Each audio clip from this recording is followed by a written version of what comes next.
Hi, welcome to Daily Recap. I'm Joe Buno. I'm Barbara Gosson. And this is your news. Earlier today, Barack Obama announced his national security team. The biggest of the ones announced was Hillary Clinton, who was given Secretary of State. There's been a lot of talk in the past week that she was going to be given Secretary of State, and today, in a press conference by Barack Obama, it was made official.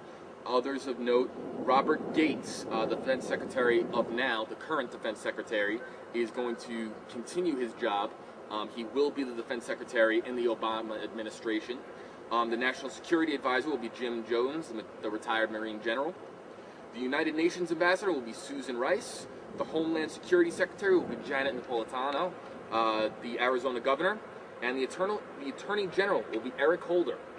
A lot of people felt like this wasn't the big splash of change that the Obama administration was going for in terms of announcing the national security team. Obama responded with, "I want to combine experience with fresh thinking."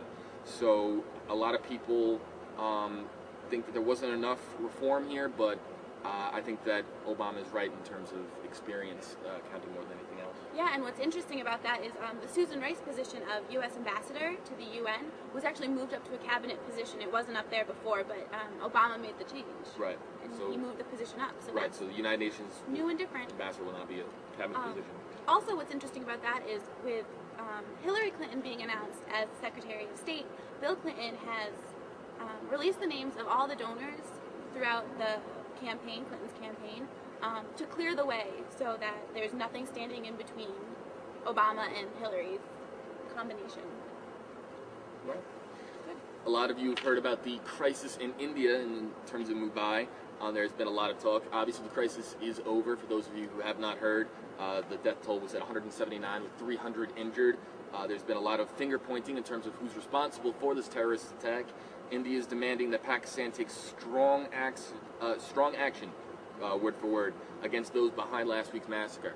It's not necessarily believed that Pakistan's government was behind the attacks, but it's strongly believed that a Pakistani terrorist organization known as, I'm going to try to pronounce this correctly, Lashkar-e-Toiba, which is a terrorist group allied with Al-Qaeda that resides in Pakistan.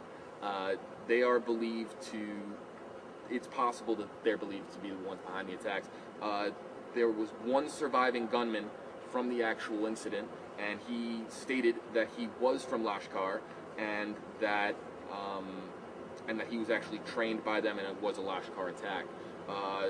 There has been communication from Lashkar-e-Toiba, and basically they have denied any involvement in the situation in terms of Mumbai. So a lot of finger pointing going on.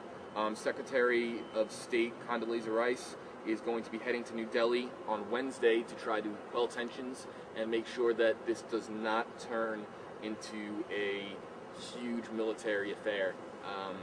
As of right now, both countries of Pakistan and India are nuclear armed. They do have nuclear weapons, and they're both strong allies of the United States. So it's very important that we do not see a war between these two countries, and Ms. Rice will certainly do her best to guarantee that that doesn't happen.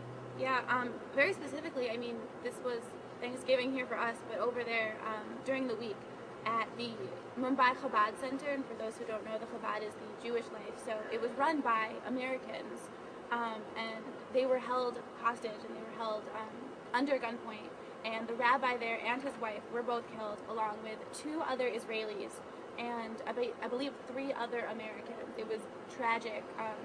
I knew people there. They thankfully got out, but it really hit home.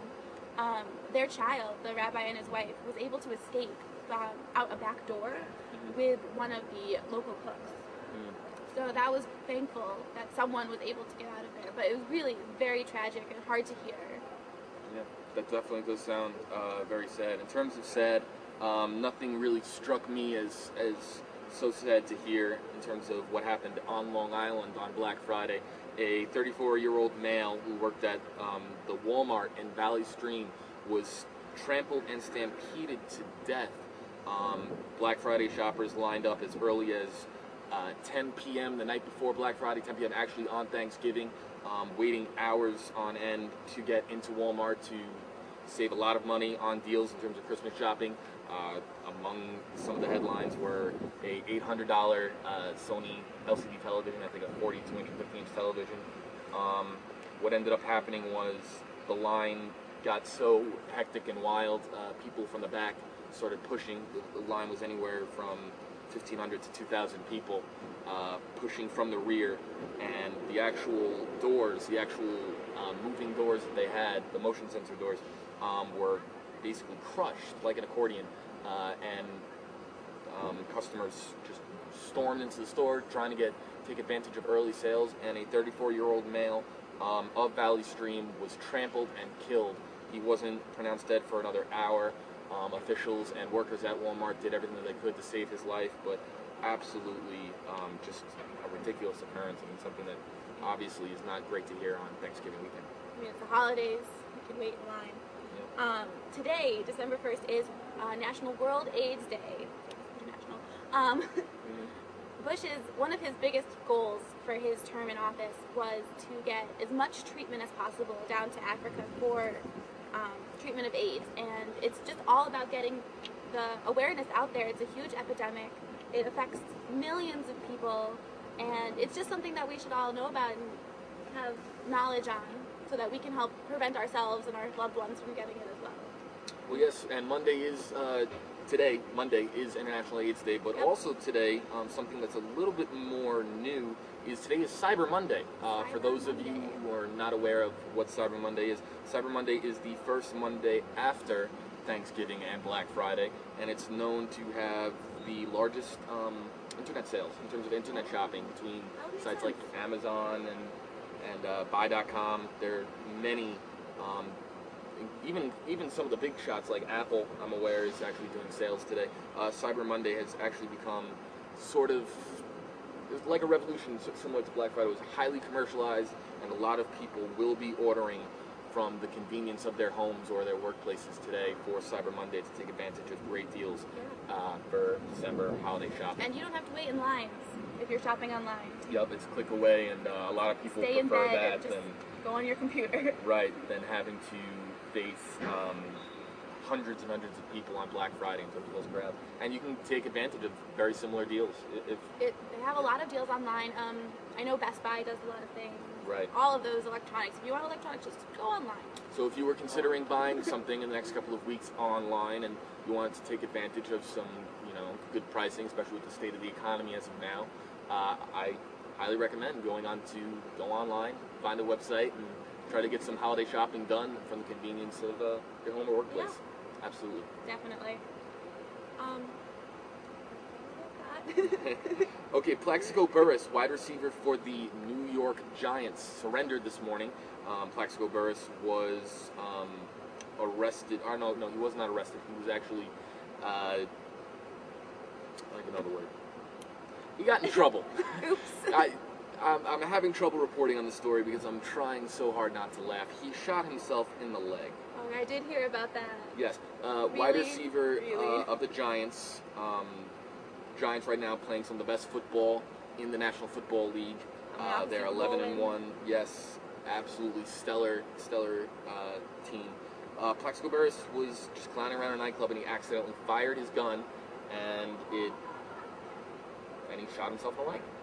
Yeah. I don't think that there's any other way to really say it. It didn't hit any major arteries. He wasn't critically injured. It was not life-threatening. The cover of today's Daily News, for you Albany students, we do have Daily News on campus if you'd like to pick one up. A lot of people feel like that he finds this whole situation funny, like he was joking around about it. So I think it's fair to say that we've seen the last of Plaxico Burress in New York Giant blue. I don't think he's going to be playing another game this season. He is facing charges for illegal possession of a gun without a permit. That's ridiculous. And really, if you're going to have a gun, just don't shoot yourself in the leg. Try not to shoot at all. Yeah. It's for self-defense. Gun if you don't need it. Right. So I don't know about you, but one of my favorite things to do over the holidays is go to the movies, because really nothing else is open, and I like to get out of the house every once in a while. Right. So do you have movie times? Clothes for the weekend? Well, yes. 4 Christmases, or I think that's the Four Christmases, right. Yeah. 46.7 million in the box office, was number one this weekend. Thanksgiving weekend is normally a very large box office weekend. It's just a lot of people, they enjoy Thanksgiving on Thursday. Black Friday's a lot of shopping, and then I guess Saturday and Sunday it's off at the movies. Good movie time. For those of you who don't know, Four Christmases, starring Vince Vaughn and Reese Witherspoon. Reese Witherspoon, correct?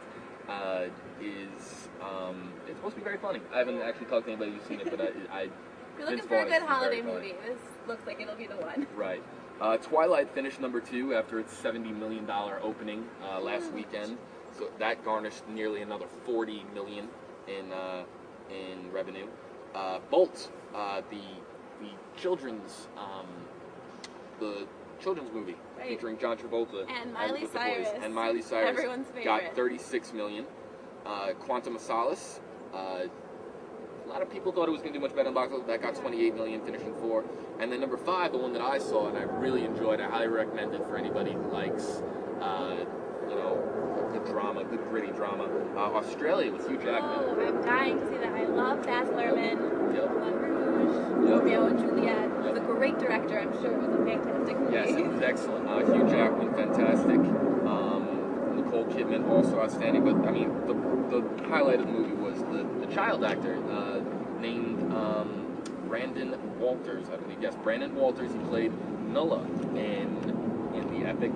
Absolutely fantastic child acting. So be sure to check out Australia because he was definitely the highlight of the film. Really, really. Yeah. Hopefully he won't end up like some other child stars. Right. If you're not a big fan of long movies, I don't recommend Australia. It's 2 hours and like 50 minutes or so. You gotta commit. So yeah, it definitely feels that long. So be sure to know that beforehand. In sporting news, the Jets lost to the Broncos. They had built up quite a bit of momentum after defeating the Tennessee Titans and New England Patriots in the past few weeks. They lost to the Broncos. Brett Favre never looked like he really entered his comfort zone in a very wet and cold day in East Rutherford. The Giants continued their dominance despite the Plaxico Burress controversies. They defeated the Washington Redskins 34-17. I'm sorry. Wait. Yeah. I'm sorry. Yes. No. That is yes. Yes, that is I got correct. it right. Sorry. The New England Patriots lost to Pittsburgh. They looked. Ben Roethlisberger, Troy Polamalu looked stellar playing against the Steelers. They won 33-10. And the Buffalo Bills lost to the San Francisco 49ers. Any Bills fans out there? Right here. I'm sorry. It's a hard day. We started out 4-0, and talk about a turnaround. I mean, it's okay. losing to the 49ers 10-3. Them back. That's just bad. That's just terrible. Gotta have the love for the Bills. Right. For those of you who tuned into this morning's broadcast of Wake Up Albany, we share with you some energy information in terms of on campus. I'd like to share some of those numbers with you. For all you guys on Dutch Quad, including myself, I live on Dutch. Turn off a light, okay? Turn off a computer monitor. Try to save some energy because we are the worst. We use the most, or increasingly the most energy of any quad or apartment region on campus. Our energy consumption went up by 4%. The best, State Quad. State Quad. Yep. State Quad went down 6%, so you guys are definitely the most green. This has been a united effort by just everybody on campus to try and green your routine, as they say. That's not bad. Green your routine. I didn't come up with it. Okay. But I think it was last week was Green Week. Oh, okay. National NBC Universal with their The More You Know campaign. They had National Green Week where they put in green themes into their shows like The Office and 30 Rock and all of those famous shows that everyone watches. Like, oh, now all of a sudden they're all going green. So maybe you should too. Yeah, lots of PSAs out there. Green's important. And Albany is very committed to going green, and I'm behind 100%. I think every little bit helps. Reusable green bags, shopping bags, grocery bags. Turn off lights during the day. Use daylight. Like I said this earlier. Bring your own coffee mug to Corner Cafe, and they'll just fill it for you. And there's not a empty paper cup. Yep. Fluorescent light bulbs help save energy. So Albany spends $7 million a year in energy, so it's very important that we try to cut that back as much as possible. That's good. So go green, everybody. Definitely try to save as much energy as possible. For those of you big into entertainment news, or even just, well, maybe not Yankee news, but Madonna and A-Rod were spotted in Mexico City. Their romance has been rumored for months. Yeah, it has. 16-year difference, I guess, doesn't mean much to the baseball player worth $300 million. Madonna's obviously 50 years old. Yeah. He is 34, and let's face it, she looks great for 50. No, she looks phenomenal for it, but she's still 50. So I'm not the one to say cougar, but right. Well, Madonna and A-Rod's romance has been rumored for weeks. It's rumored that they are going to come out and state that they are an item by Christmas. So if any of you are following that, well, you've seen little pictures of Madonna's son Rocco wearing a Yankees shirt. Oh, I'm really? sure much to the dismay of Guy Ritchie. Oh yeah, I bet you Guy Ritchie is not a fan of that. And so yeah, it's a beautiful day here in Albany. Great. That's why we're shooting outside. It is December and we are outside. December 1st, Monday, December 1st, and it is like 45 degrees out, absolutely beautiful. Sunny, I mean, the drive yesterday, I don't know how many of you did it, but coming from upstate, it's very snowy, very rainy, very packed. Definitely took a while. Absolutely crazy. Yeah. And there's a good chance this will be our last broadcast outside for a good time. The winter is coming. Cold weather should be returning next week after we enjoy, I guess, a couple of days of mediocre weather like this. I mean, I like snow. I'm kind of excited for it. Right. Yes. Oh yeah, snow in Albany. We're gonna see a lot of it. Pretty common feature of being in upstate is the snow. Well, from outside on the Albany campus, I'm Joe Buno. I'm Barbara Gossen. Thank you for turning into Daily Recap.